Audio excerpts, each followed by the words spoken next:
Je vais vous faire un enseignement sur ce qu'on appelle la conversion.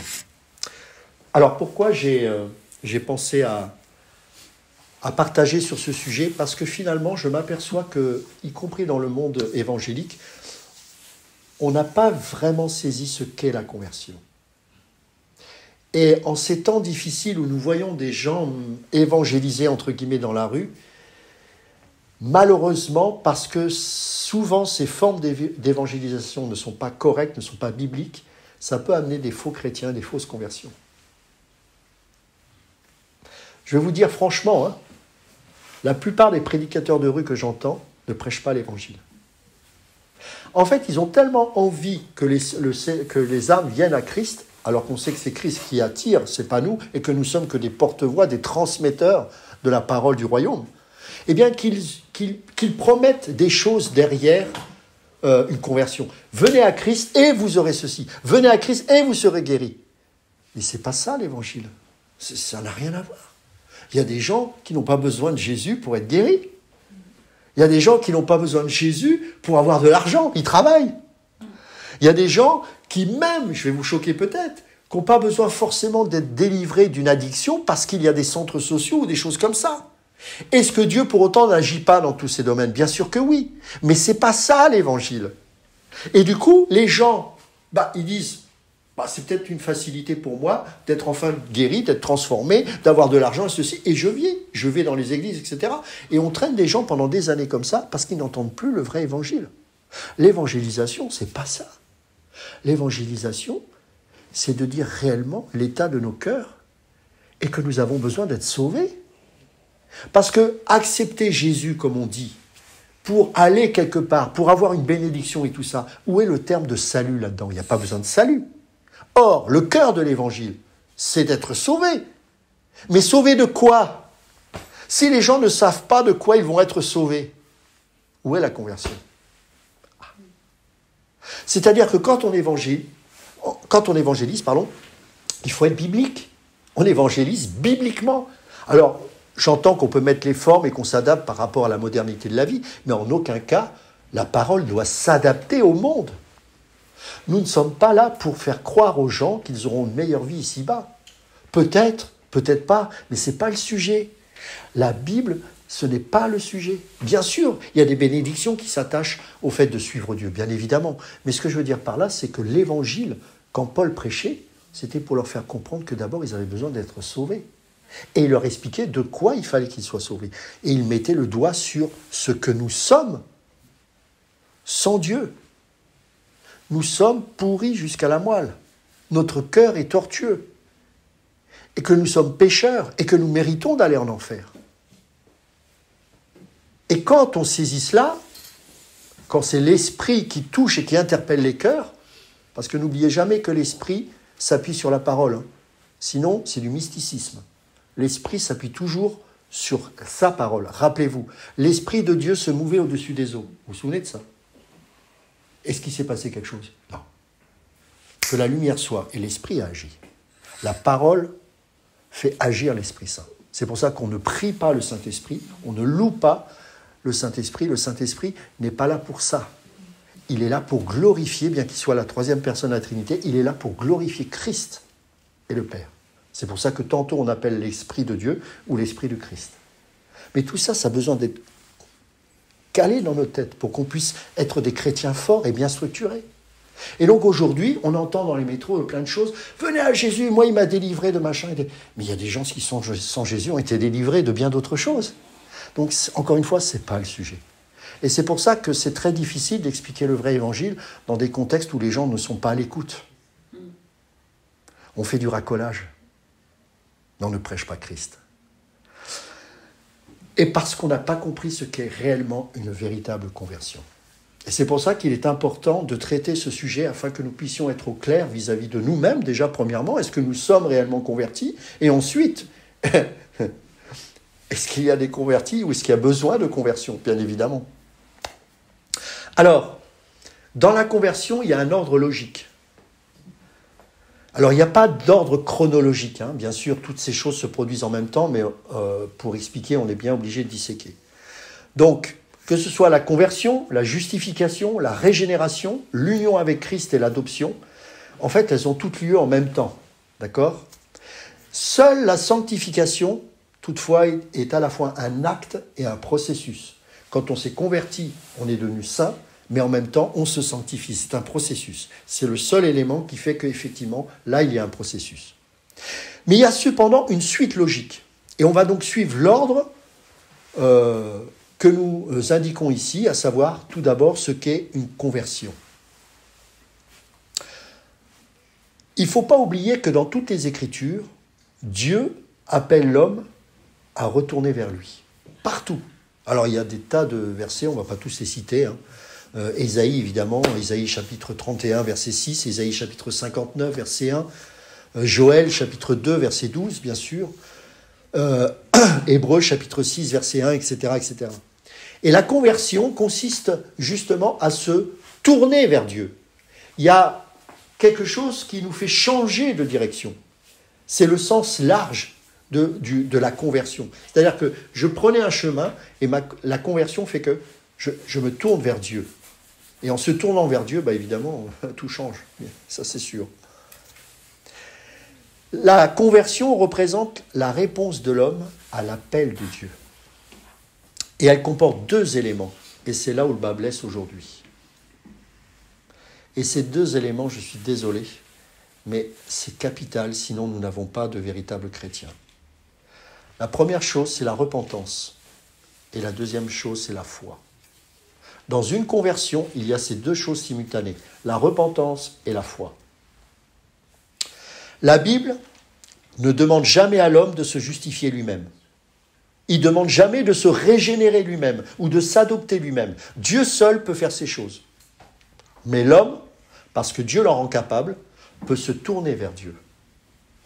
L'Église de Jérusalem a reconnu ce qui suit.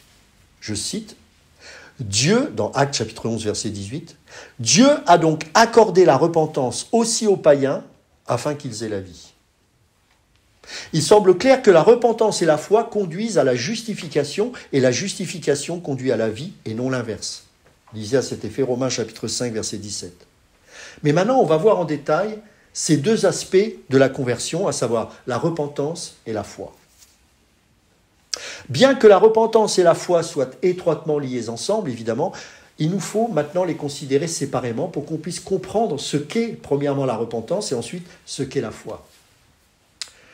Tout d'abord, l'importance de la repentance. Elle n'est pas malheureusement reconnue comme il le faudrait aujourd'hui. Et pour cause, c'est peut-être la chose qui remet le plus en question.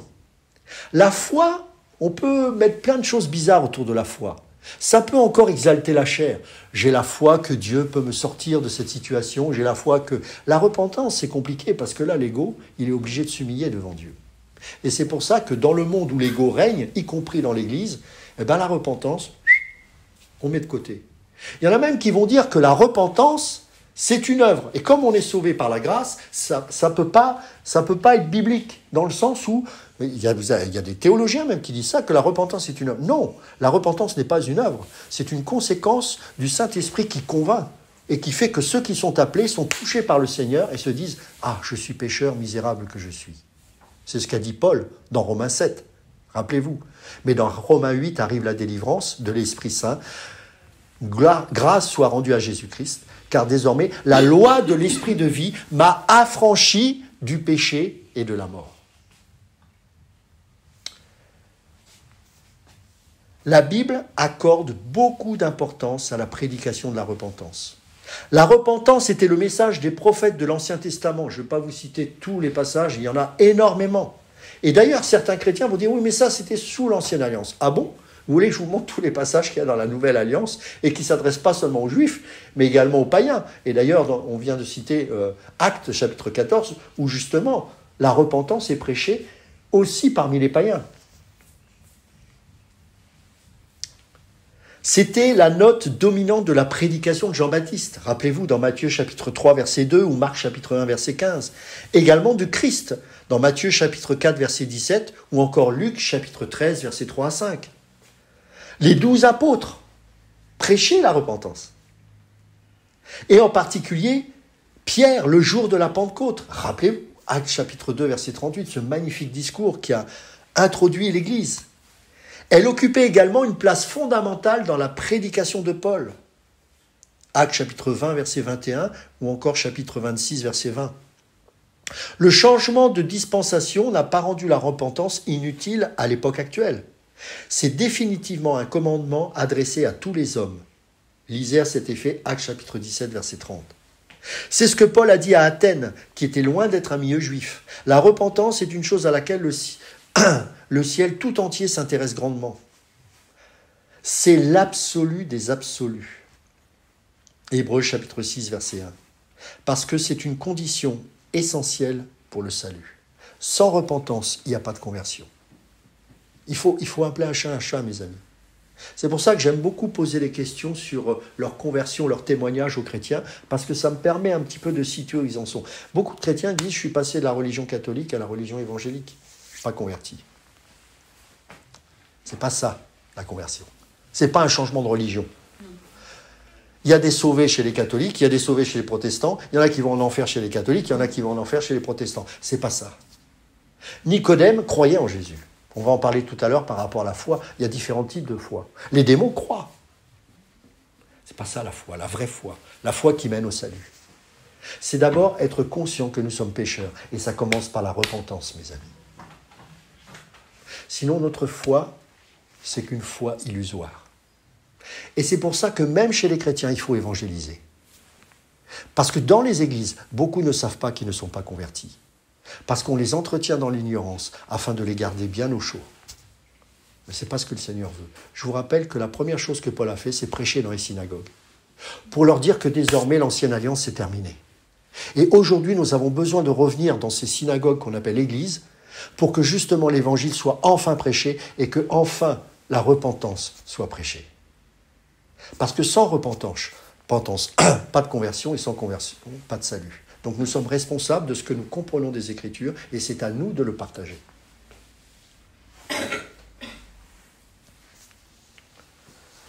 Quelle est la signification de la repentance ? La repentance est essentiellement un changement de mentalité. Si l'on prend le mot dans son sens large, c'est un changement de mentalité. On change de manière de vivre, de penser, d'être. Elle comporte 3 aspects, et c'est ce qu'on va plus ou moins décortiquer ensemble. Un aspect qu'on appelle intellectuel, une démarche de compréhension intellectuelle. Un aspect bien sûr émotionnel, car le cœur est touché. Et ensuite, un aspect que j'appelle volitif, c'est-à-dire la volonté, qui provoque un acte d'engagement de notre part. Tout d'abord, l'élément intellectuel. Cet élément implique un changement de point de vue. C'est un changement de point de vue en ce qui concerne le péché, Dieu et moi. Le péché en vient à être reconnu comme une culpabilité personnelle. Dieu comme celui qui exige à juste titre la justice. Et le moi comme souillé et impuissant. C'est-à-dire que je réalise que Dieu est juste et qu'il a raison de nous déclarer coupables parce qu'effectivement, notre vie est souillée et que notre cœur est loin de Dieu. On a enseigné sur le péché, rappelez-vous, je pense que je ne vais pas revenir sur ce sujet. Et il faut aussi prendre conscience que ce que Jésus déclare de nous est légitime. Parce qu'il y a des gens qui pourraient dire « Ouais, mais c'est injuste. » Non. L'Esprit nous montre que, rappelez-vous, misérable que je suis, qui me délivrera de ce corps de mort ? L'apôtre Paul, aussi grand soit-il, même tout au long de sa vie et durant tout son ministère, il réalisera qu'il aura besoin de la grâce de Dieu. Parce que son corps est pourri, et que sa vie est pourrie, et que s'il ne s'appuie pas sur les bénédictions et les bienfaits de Dieu, il ne serait rien. Et un chrétien, une fois qu'il est converti, commence à changer, c'est pas d'un seul coup bien évidemment, mais commence à changer de disposition de cœur. C'est-à-dire que l'humilité petit à petit est en train de le gagner. L'humilité est en train de le gagner. Il y a beaucoup de têtes bien hautes aujourd'hui. Alors que Dieu veut nous faire courber les chines, non pas pour nous blesser, non pas pour le faire du mal, mais pour nous faire comprendre que désormais nous avons un joug doux et léger, qui est celui du Christ. Seulement, il faut le porter, ce joug. mais pas avec une nuque raide, parce que Dieu résiste aux orgueilleux, mais il fait grâce aux humbles. L'humilité précède la gloire. C'est-à-dire que désormais, dans l'univers du royaume de Dieu, c'est l'humilité qui nous saisit. C'est la première marque du chrétien que je vois de moins en moins aujourd'hui, l'humilité. Quelqu'un qui est capable de considérer l'autre comme supérieur à lui-même. Quelqu'un qui est capable de demander pardon. Quelqu'un qui est capable de demander de l'aide ou je ne sais pas. Quelqu'un qui est capable de dire aussi je ne sais pas. Quelqu'un qui est capable d'écouter sans tout ramener à lui en permanence. C'est une attitude de cœur qui fait que dès la conversion, le travail de Dieu est en train de se produire dans notre vie. Ça ne fait pas de nous des gens super parfaits, c'est pas ce que je veux dire. Mais c'est que désormais, l'Esprit nous contrit et nous brise dans le bon sens du terme afin que nous puissions développer l'humilité. Rappelez-vous l'exemple de notre Maître Jésus-Christ sur cette terre. Quelle humilité! Il n'y a pas plus humble que Jésus. Et regardez le Saint-Esprit lui-même qui dit qu'il n'est pas là pour parler de lui-même, Dieu, mais pour élever Christ. Vous avez l'autorité du Père, l'obéissance du Fils et l'humilité du Saint-Esprit. Tout ça ne forme aucun Dieu. C'est extraordinaire. Un jour, on enseignera là-dessus. C'est magnifique.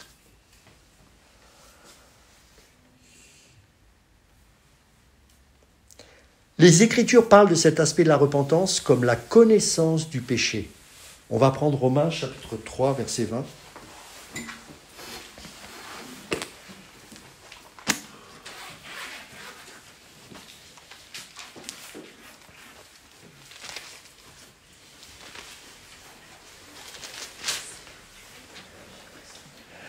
Car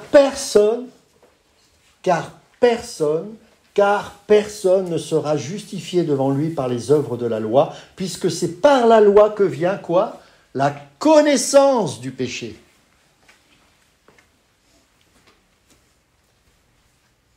Romains chapitre 1, verset 32.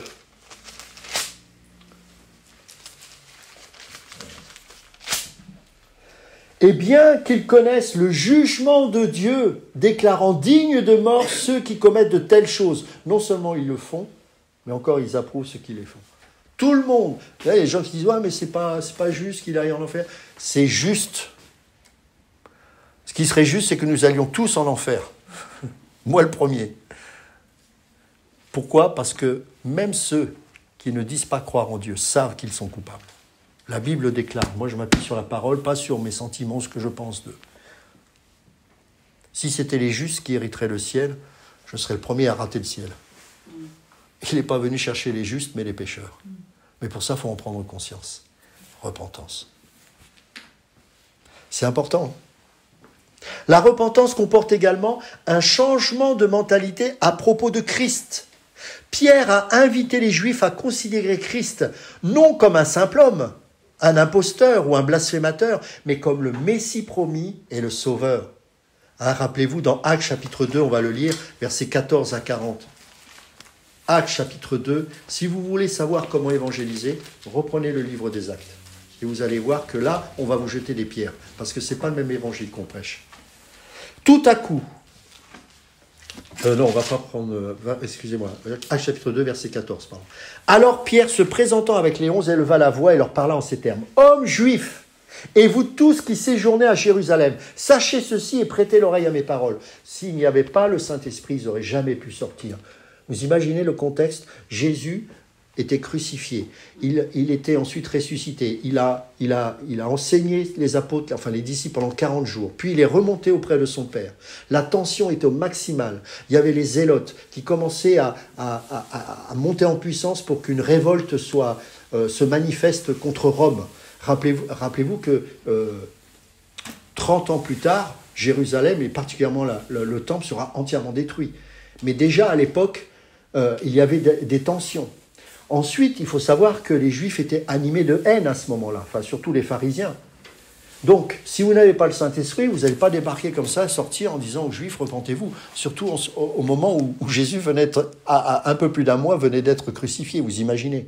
C'est pour ça que Jésus leur dira, attendez, vous recevrez le Saint-Esprit, une puissance survenant sur moi. Si vous n'avez pas l'Esprit Saint, n'y allez pas. Bon, on est chrétien, on l'a tous. Mais ce que je veux dire par là, c'est qu'on ne s'appuie pas sur un discours, comme disait Paul, de sagesse. mais sur la prédication, la folie de la prédication de la croix, qui est une sagesse selon Dieu. Donc, on ne persuade pas par l'intelligence, par la rhétorique, mais par la démonstration de la puissance du Saint-Esprit. Donc, je continue. Ces gens ne sont pas ivres, comme vous le supposez, car c'est la 3e heure du jour. Mais c'est ici ce qui a été dit par le prophète Joël. Dans les derniers jours, dit Dieu, je répandrai de mon esprit sur toute chair. Vos fils et vos filles prophétiseront, vos jeunes gens auront des visions et vos vieillards auront des songes. Oui, sur mes serviteurs et sur mes servantes, dans ces jours-là, je répandrai de mon esprit et ils prophétiseront. Je ferai paraître des prodiges en haut dans le ciel et des miracles en bas sur la terre. Du sang, du feu et une vapeur de fumée, le soleil se changera en ténèbres et la lune en sang, avant l'arrivée du jour du Seigneur, de ce jour grand et glorieux, alors quiconque invoquera le nom du Seigneur sera sauvé. Vous savez, il y a quelque chose on l'oublie parce qu'on connaît mal l'histoire.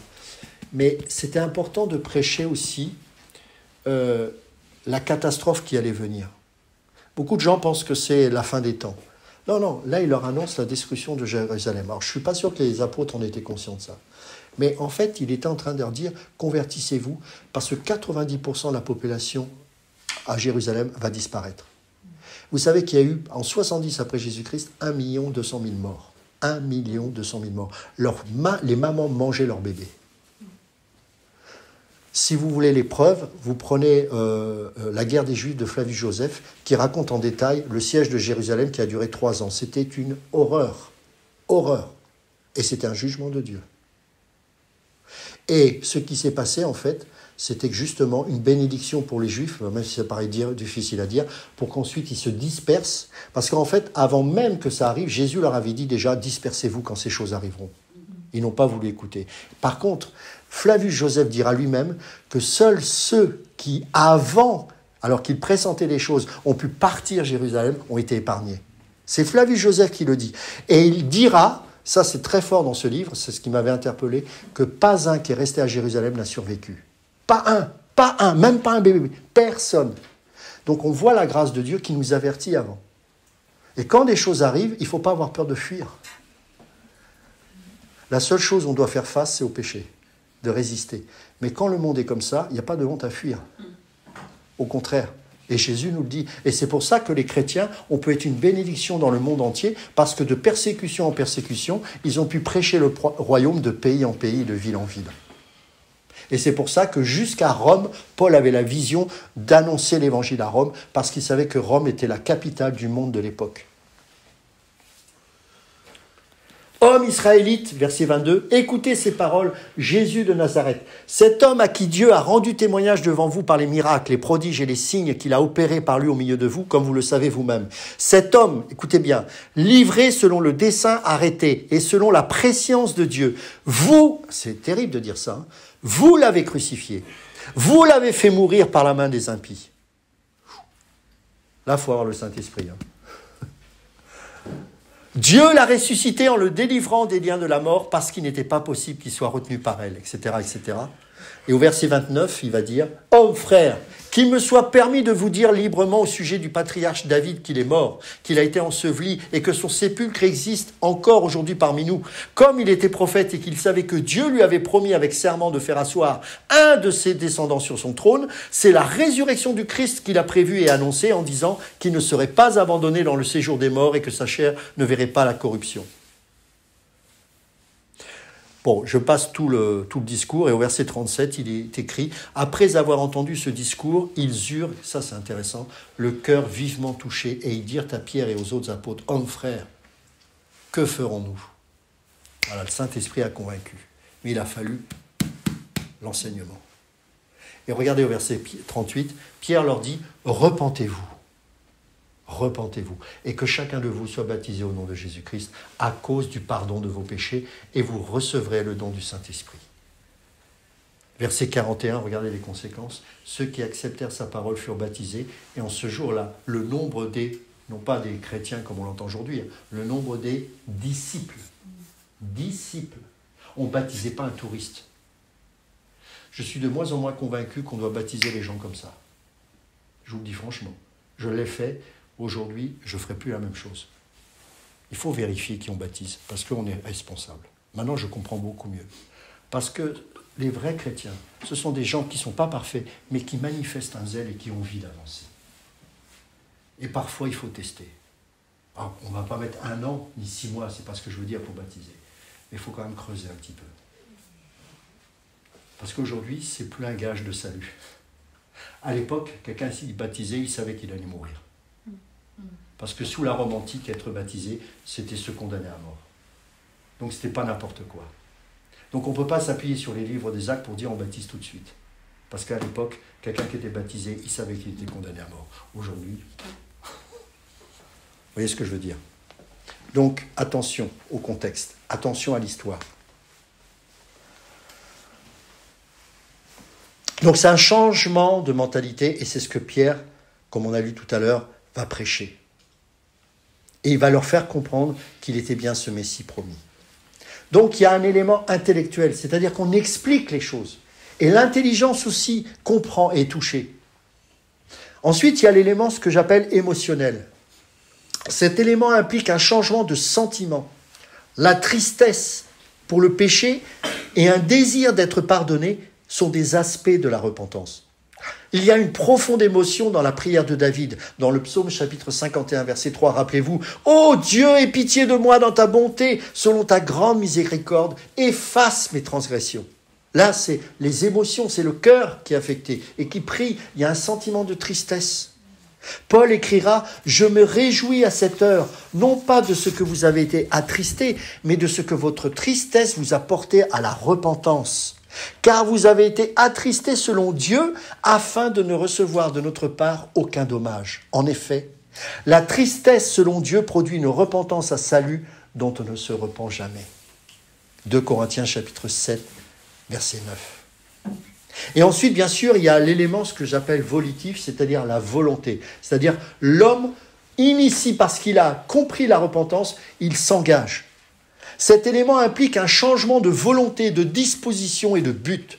C'est par cet élément que l'on se détourne intérieurement du péché. Il y a un changement de disposition pour rechercher le pardon et la purification. Pierre a dit, dans Actes chapitre 2, verset 38, on vient de le lire, « Repentez-vous et que chacun de vous soit baptisé au nom de Jésus-Christ à cause du pardon de vos péchés. » Et Paul écrit, « Ou méprises-tu les richesses de sa bonté, de sa patience et de sa longanimité, ne reconnaissant pas que la bonté de Dieu te pousse à la repentance. » Romains chapitre 2, verset 4.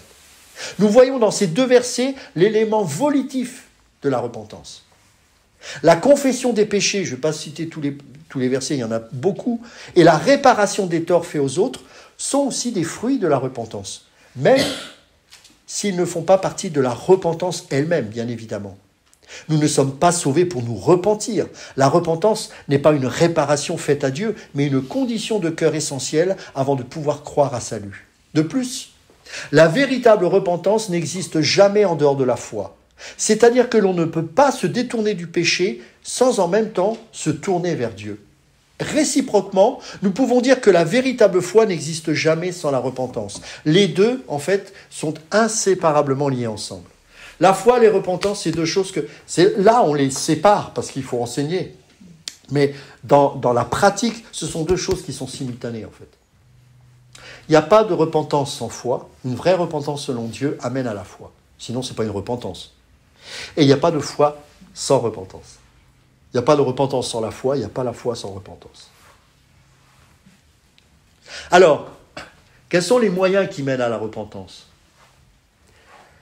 D'abord, la repentance, mes amis, ce n'est pas quelque chose de naturel, c'est un don de Dieu. La repentance, c'est quelque chose de spirituel. C'est pas une chose qu'on va produire. Rappelez-vous, c'est le Saint-Esprit qui convainc de péché, de justice et de jugement. Et c'est un don de Dieu, cette repentance. Paul écrit, dans 2 Timothée chapitre 2, verset 25, « Dans l'espérance que Dieu leur donnera la repentance pour arriver à la connaissance de la vérité. » Donc il espère que Dieu leur donne ce don. Du côté humain, plusieurs choses peuvent la produire. Jésus a enseigné que les miracles, même le retour de quelqu'un d'entre les morts, ne sont pas suffisants pour amener à la repentance. Mais la parole de Dieu, la prédication de l'Évangile, la bonté de Dieu à l'égard de ses créatures, le châtiment du Seigneur, la foi en la vérité et une nouvelle vision de Dieu sont des moyens précis dont Dieu se sert pour produire la repentance. Maintenant qu'on a compris ce qu'était la repentance, on peut aborder la foi. Il en est de la foi comme de la repentance. La doctrine ne reçoit pas l'attention qu'elle mérite malheureusement. La vie d'un homme est dirigée par ce qu'il croit et par ce en quoi il a la foi et sa religion par la personne en qui il croit. Le théologien Evans dira ceci, j'ai beaucoup aimé ce qu'il dit. Il dit, je cite, « La femme syro-phénicienne, dans Matthieu 15, avait de la persévérance. Le centurion, dans Matthieu 8, avait de l'humilité. L'aveugle, dans Marc 10, avait de la ferveur. Mais ce que Jésus-Christ vit et récompensa dans chacun de ces cas, c'est la foi. C'est la foi. C'est vrai, et cela devrait nous amener à examiner la place de la foi dans la vie, dans notre vie. Considérons-la en tant qu'élément de la conversion. L'importance de la foi est bien sûr capitale. La Bible déclare que nous sommes sauvés par la foi. Vous connaissez tous les passages qui en parlent. Éphésiens chapitre 2, verset 8. C'est par la grâce que vous êtes sauvés, par le moyen de la foi. Et cela ne vient pas de vous, c'est un don de Dieu. Romains chapitre 5, verset 1. Actes chapitre 16, verset 31, etc., etc. Nous sommes sauvés par la foi, mais nous sommes enrichis de l'esprit par la foi. Galates chapitre 3, on va le lire, versets 5 à 14, 5 et 14. Galates chapitre 3.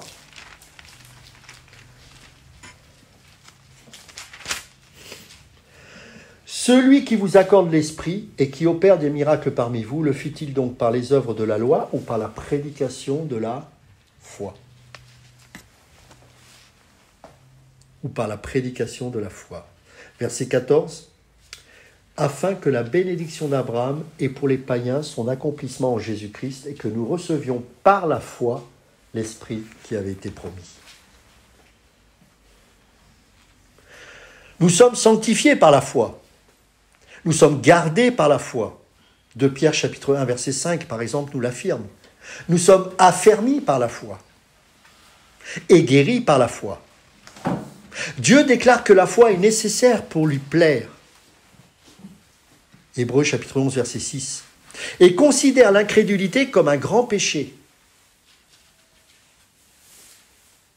et comme mettant un obstacle aux manifestations de sa puissance. Rappelez-vous dans Marc chapitre 6 verset 5. La foi fait de nous une bénédiction constante pour les autres. Elle nous pousse à faire des efforts pour les autres. Elle produit la persévérance dans le service. Et elle obtient de l'aide pour les autres. Les avantages révèlent sûrement l'importance de la foi. En fait, sans la foi, nous ne pouvons rien faire, parce que c'est ce qui nous motive. On aime les autres, pas pour se rassurer soi-même. On n'aime pas les autres parce qu'on a un problème avec notre identité. Vous avez beaucoup de gens qui sont comme ça. Non, parce qu'on a la foi. C'est notre motivation, la foi. Pour tout ce que nous faisons, c'est la foi. C'est la foi. Alors, quelle est la signification de la foi ? Tout d'abord, il faut faire une distinction entre certains termes qui sont parfois confondus lorsqu'on parle de la foi. Ce sont les termes croyance, espérance, la foi ou foi tout simplement. Le mot croyance est souvent utilisé dans le même sens que le mot foi, mais il n'est souvent utilisé que pour dénoter un seul élément de la foi, l'élément intellectuel. Nous devons être en garde contre l'emploi confus de ce terme. L'espérance a affaire exclusivement avec l'avenir, tandis que la foi a affaire avec le passé, le présent et l'avenir. L'espérance a été définie comme un désir plus une attente, mais l'espérance biblique comporte aussi des éléments de connaissance et d'assurance. Elle repose sur une vérité révélée dans les Écritures.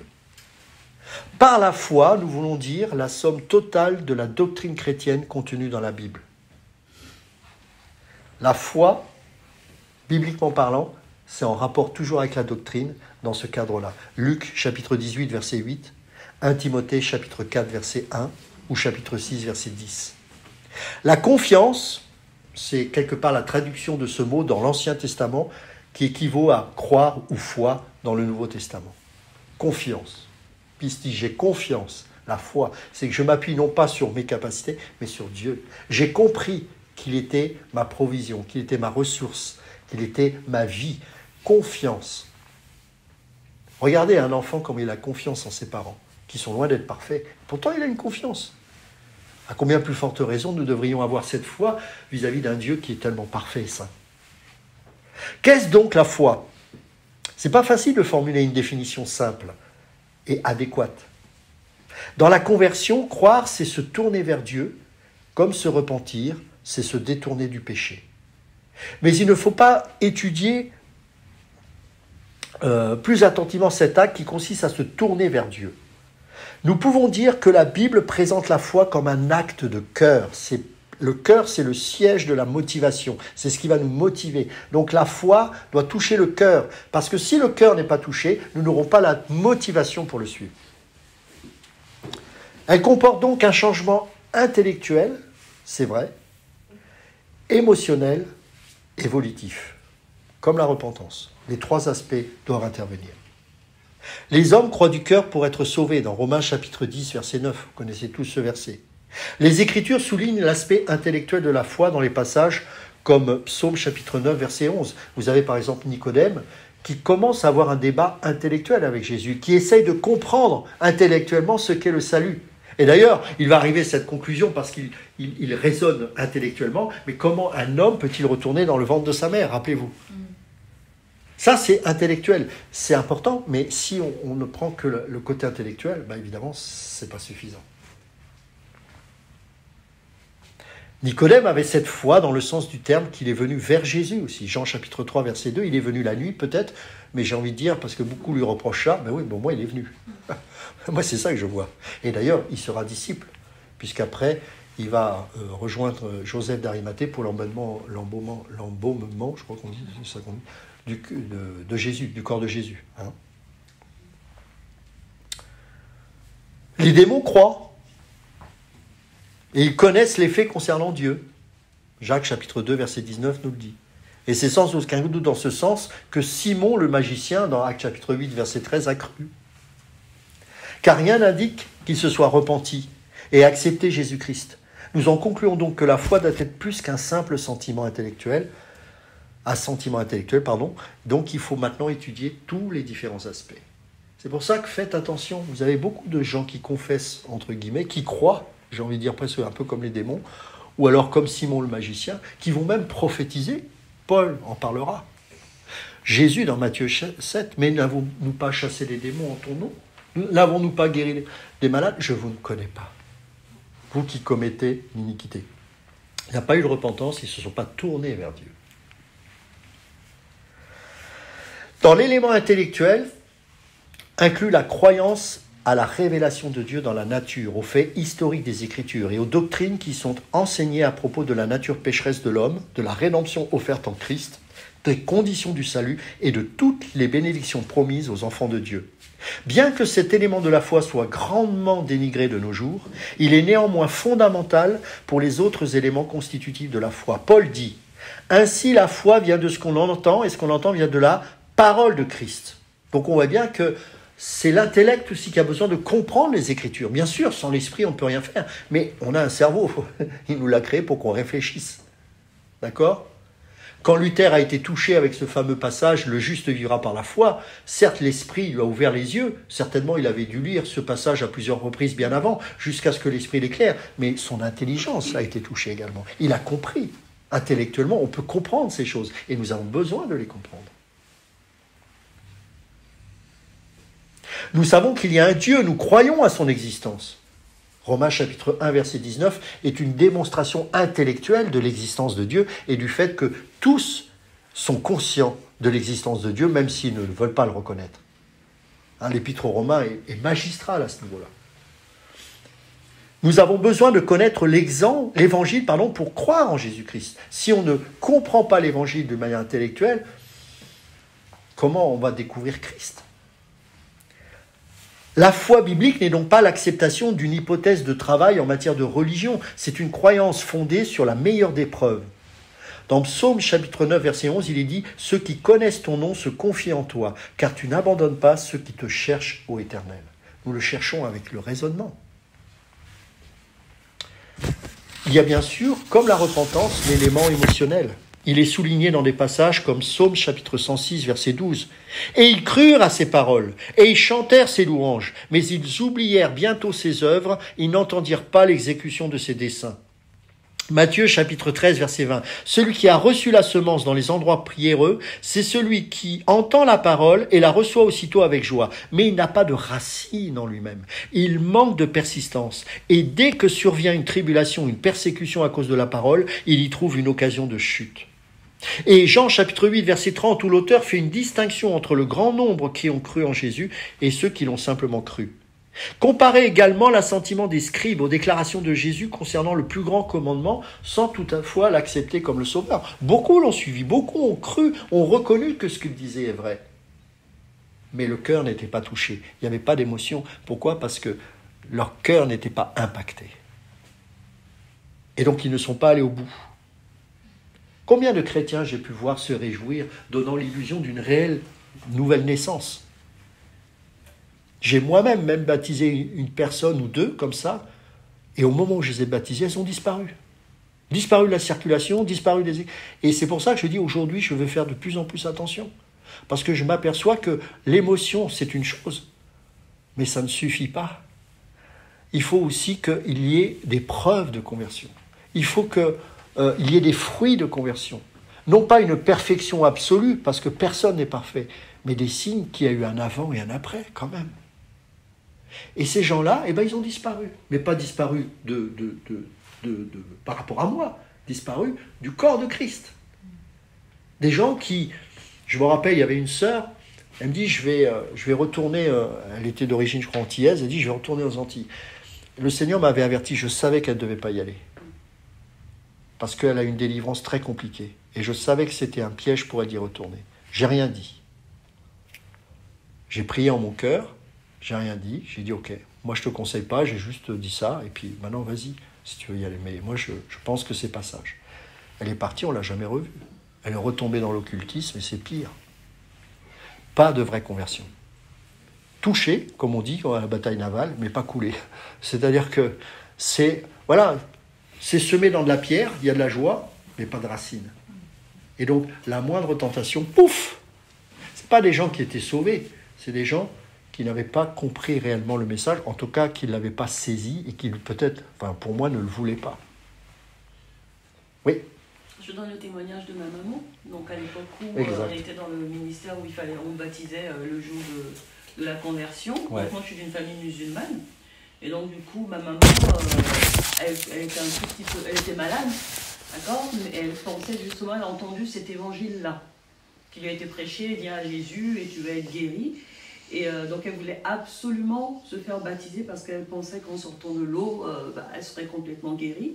Et dans ce ministère-là, dès que tu donnais ta vie à Jésus, on te baptisait. On te baptisait immédiatement. Donc du coup, elle a été... moi, je ne voulais pas. Moi, je sais que j'étais contre le baptême parce que c'est ma mère, je la connais. Et donc, ils sont allés en famille avec Ludovic, etc., dans cette église. Oui. Et donc, du coup, elle a été baptisée. Donc elle est revenue, mais ce qui s'est passé, c'est que son état a empiré. Son état a empiré. Après ce baptême-là, on n'a plus retrouvé notre maman.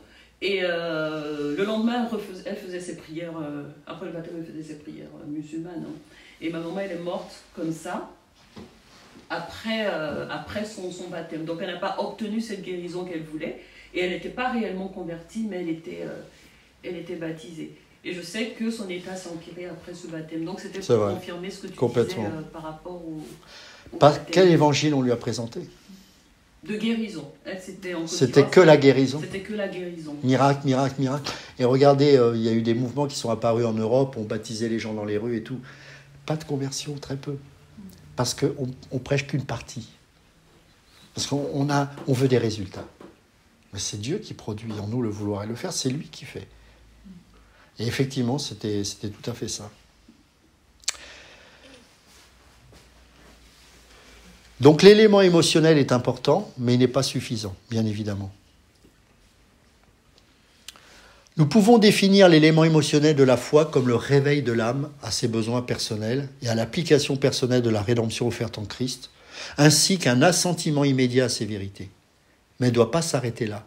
Car bien que l'élément émotionnel doit certainement être reconnu comme un élément constitutif de la foi, il ne faut pas le traiter comme si c'était la seule caractéristique de la foi, sinon on arrive justement à ces dérives-là. Il y a aussi l'élément, pareil, volitif, c'est-à-dire la volonté. Cet élément de la foi est l'aboutissement logique des deux autres éléments. Si quelqu'un accepte la révélation de Dieu et son salut comme vrai, il vient à les accepter comme s'appliquant à lui personnellement. Il devrait logiquement en arriver à se les approprier pour lui-même.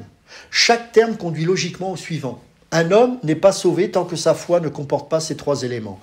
La volonté, l'intellect et l'émotion. L'élément volitif est cependant si étendu qu'il présuppose les deux autres. Personne ne peut certainement être sauvé s'il ne s'approprie pas volontairement Jésus-Christ, et personne ne peut obtenir une réponse à ses prières s'il ne saisit pas de tout son cœur les promesses de Dieu. L'élément de la volonté inclut l'abandon du cœur à Dieu et l'appropriation de Jésus-Christ comme sauveur.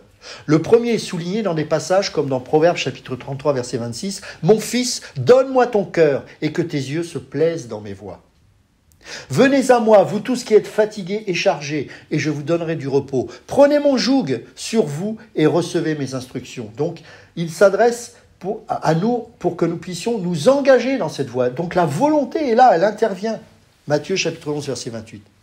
Si quelqu'un vient à moi sans me préférer à son père, à sa mère, à sa femme, à ses enfants, à ses frères et à ses sœurs, et même à sa propre vie, il ne peut être mon disciple. Luc chapitre 14 verset 26.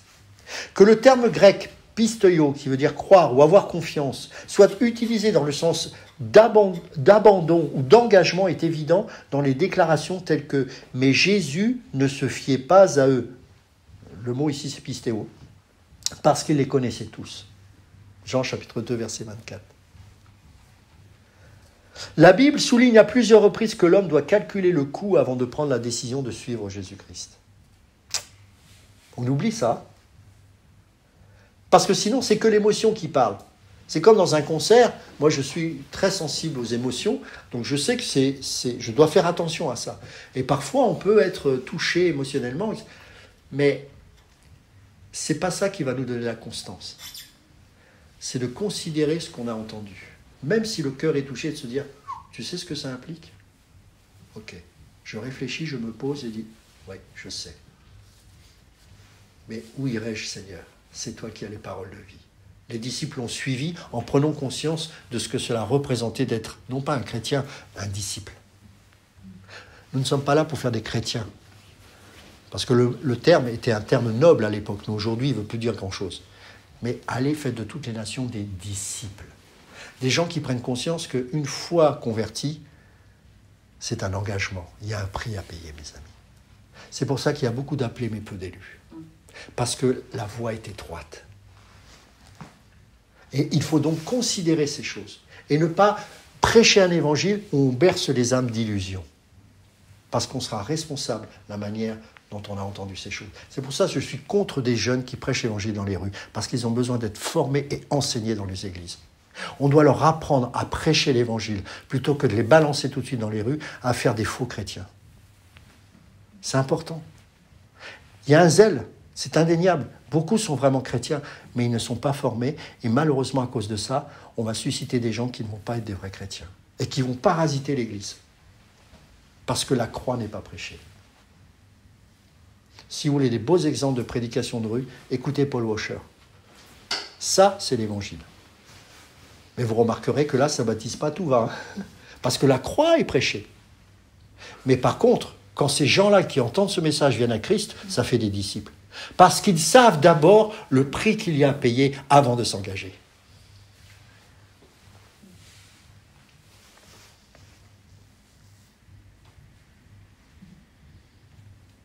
L'idée de l'abandon est également sous-entendue dans l'exhortation d'accepter Jésus comme Seigneur. Le commandement est le suivant. Crois au Seigneur Jésus, Actes chapitre 16, verset 31. Et nous devons confesser le Seigneur Jésus, Romains chapitre 10, verset 9, pour être sauvés. Croire en lui comme Seigneur, c'est le reconnaître comme Seigneur. Et nous ne pouvons pas le reconnaître comme Seigneur tant que nous n'avons pas abdiqué. Cet accent dans la foi est souvent négligé et parfois peu mentionné à une période ultérieure de consécration. Mais la Bible relie à l'expérience initiale du salut, toujours. L'approbation de Christ comme sauveur est abondamment enseignée dans les Écritures. Mais à tous ceux qui l'ont reçu, à ceux qui croient en son nom, elle a donné le pouvoir de devenir enfants de Dieu. Jean chapitre 1, verset 12. Mais celui qui boira de l'eau que je lui donnerai n'aura jamais soif. Et l'eau que je lui donnerai deviendra en lui une source d'eau qui jaillira jusque dans la vie éternelle. Jean chapitre 4, verset 14. Si vous ne mangez la chair du Fils de l'homme, et si vous ne buvez son sang, vous n'avez point la vie en vous-même. Celui qui mange ma chair et qui boit mon sang a la vie éternelle, et je le ressusciterai au dernier jour. Jean chapitre 6, verset 53. Et voici, je me tiens à la porte et je frappe. Si quelqu'un entend ma voix et ouvre la porte, j'entrerai chez lui, je souperai avec lui et lui avec moi. Apocalypse chapitre 3, verset 20. Alors, comme pour la repentance, eh bien, il y a au niveau de la foi un côté divin et un côté humain. Tout d'abord, au niveau du côté divin, l'auteur de l'Épître aux Hébreux parle de Jésus comme celui qui suscite la foi et l'amène à la perfection. Hébreux chapitre 12, verset 2. La foi est clairement un don de Dieu. Relisez 2 Pierre chapitre 1, verset 1. Donné de façon souveraine par l'Esprit de Dieu. Paul parle du salut au complet comme un don de Dieu. Éphésiens 2, 8. Et cela inclut sûrement, bien évidemment, la foi. Du côté humain, eh bien, la parole parlée, aussi bien que la parole écrite de Dieu, produit la foi. La Bible dit, ainsi la foi vient de ce qu'on entend, et ce qu'on entend vient de la parole de Christ. Romains 10, 17. Et beaucoup de ceux qui avaient entendu la parole crurent, dans Actes chapitre 4, verset 4. Il n'y a pas que la parole de Dieu qui soit un moyen conduisant à la foi. Il y a la prière. Les disciples ont demandé au Seigneur aussi, augmente-nous la foi. De plus, l'exercice de la foi que nous avons sera un moyen par lequel notre foi grandira. La foi se travaille, la foi se cultive, la foi se développe, la foi s'entretient. La prière fait partie aussi de cet entretien de la foi. Quels sont les résultats de la foi ? Premièrement, le salut. Tout notre salut dépend de la foi. Du début à la fin, nous sommes sauvés par la foi, que ce soit la justification, l'adoption ou la sanctification. Pierre nous dit que nous sommes, par la puissance de Dieu, gardés par la foi. Ensuite, la foi produit l'assurance. Il est vrai que l'assurance vient du témoignage du Saint-Esprit, bien évidemment. Romains chapitre 8, verset 16 nous le dit. Mais toutefois, Dieu renvoie l'âme aux promesses de sa parole. Et l'assurance vient lorsque nous le croyons. Étroitement lié à l'assurance, il y a la paix, le repos, ainsi que la joie qui en découle. Et troisièmement, les bonnes œuvres, bien évidemment. La foi conduit nécessairement aux bonnes œuvres. Nous avons été sauvés sans les œuvres. Ça, c'est vrai. Romains chapitre 3, verset 20 nous le dit, ainsi qu'Éphésiens chapitre 2, verset 9. Mais cependant, pour de bonnes œuvres, car il va le rajouter au verset 20, rappelez-vous. Jésus a dit que votre lumière luise ainsi devant les hommes, afin qu'ils voient vos bonnes œuvres et qu'ils glorifient votre Père qui est dans les cieux. Matthieu chapitre 5, verset 16. Jacques souligne la manifestation de la foi dans les œuvres, rappelez-vous, Jacques chapitre 2, versets 17 et 26. Mais Paul aussi insiste sur l'insuffisance des œuvres de la loi, Galates chapitre 2, verset 16, mais il indique cependant que les œuvres sont l'aboutissement de la foi. Tite chapitre 1, verset 16.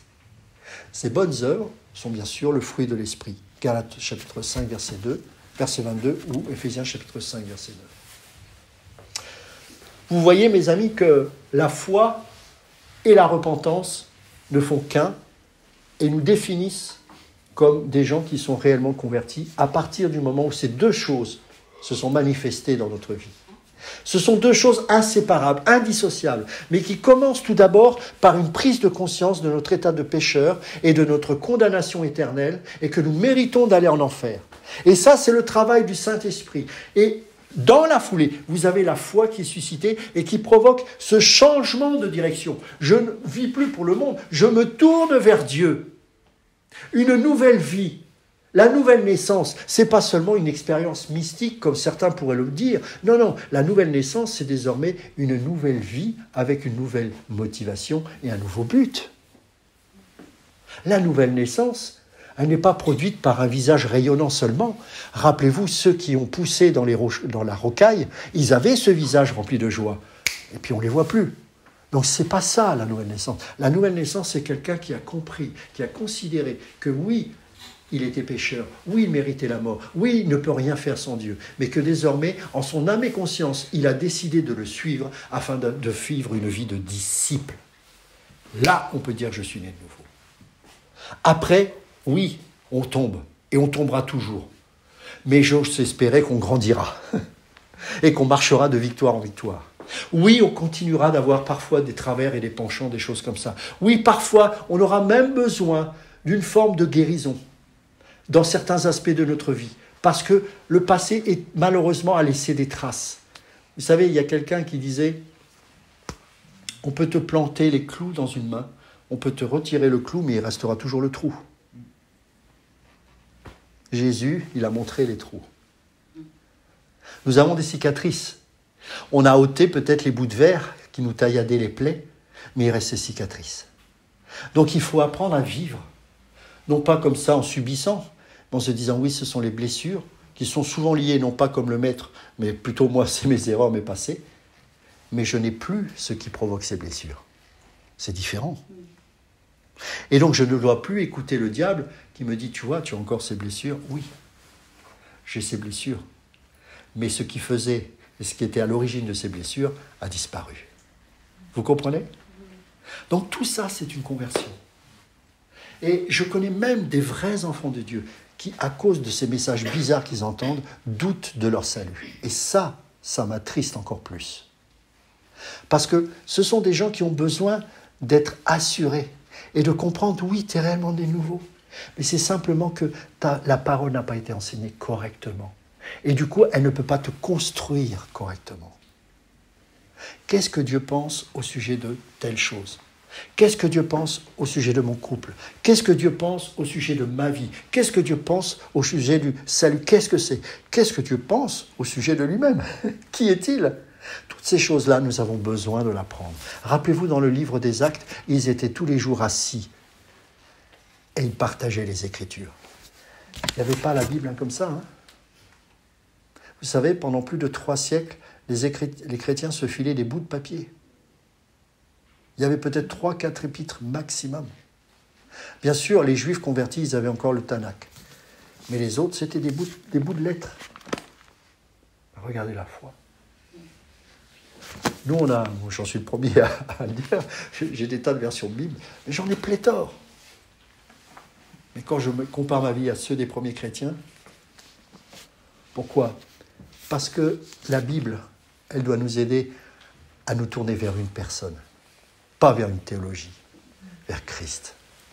Jésus a dit, je suis le chemin, la vérité et la vie. Nul ne vient au Père que par moi. Amen. Alors, je vous invite à vous lever. On va juste chanter ce chant pour clôturer ce culte. On va reprendre ce chant qui nous dit « À toi la gloire », parce que finalement, nous réalisons que le salut nous vient de Dieu lui seul. Et c'est pour ça qu'on peut lui rendre gloire. Amen.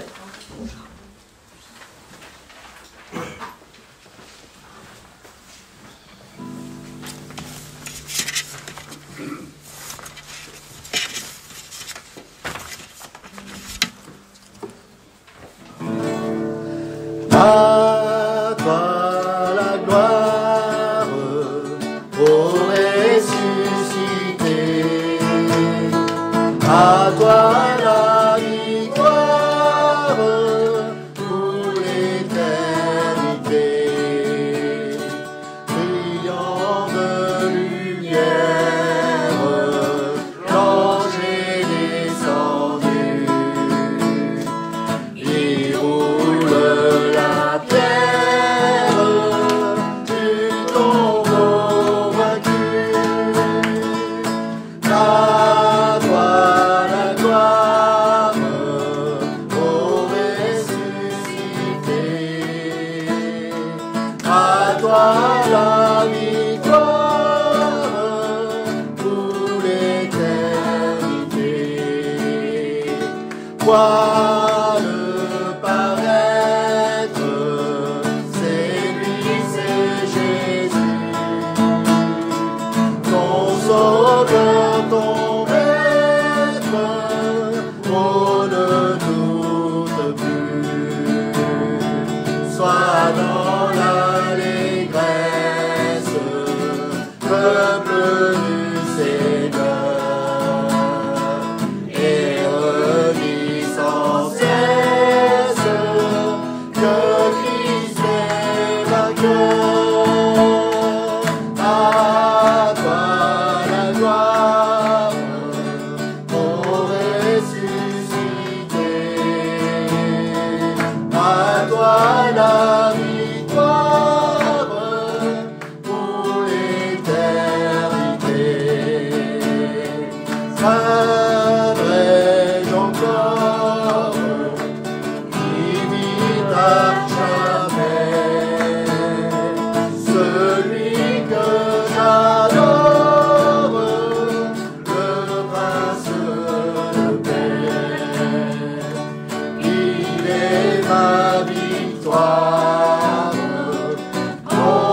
Amen. Seigneur, merci pour ce temps que nous avons eu ensemble, que cette parole puisse vraiment imprégner nos cœurs et que nous puissions repartir de là, encouragés, vivifiés et vraiment, Seigneur, que ton nom soit élevé encore. Amen. Amen.